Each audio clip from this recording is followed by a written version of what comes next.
Okay, a 40-year-old man in the U.S. has about a 0.242% risk of dying during the next year.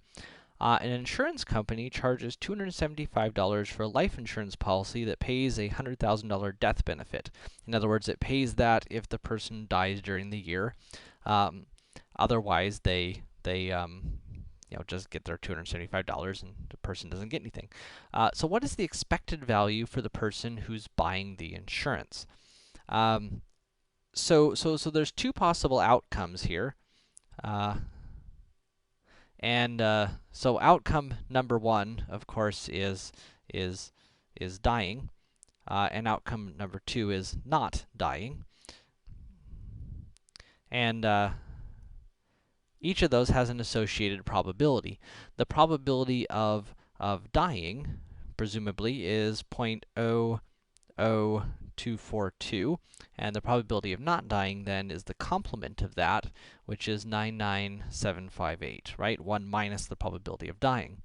And then the value of the outcome, well, the value of dying, and I know we're purely talking monetary values here, of course, not emotional values or life value, purely monetary.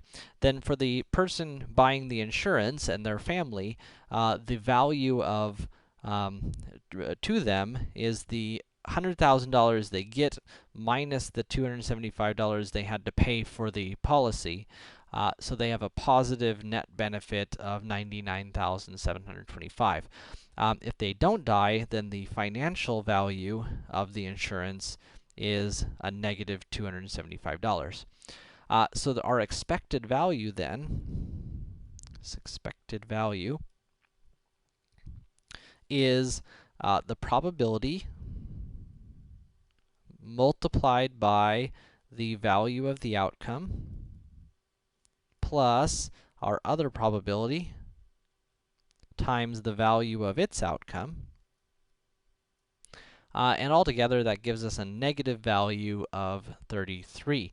In other words, if we had a bunch of people, thousands of people, who are, thousands of 40-year-old men, then on average, the men will have lost $33.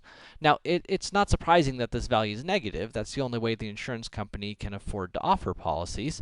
I mean, that $33 on average is what's paying for their expenses, and profits and everything else that goes into a business, for the agents and everything else. And really, the reason that they can afford to pay out that occasional $100,000 benefit is because of all the people who don't die who balance it out. So, even though this has a negative expected value to the purchaser, there's certainly security, knowing that your family's cared for benefits to having insurance, which might make that expense worthwhile.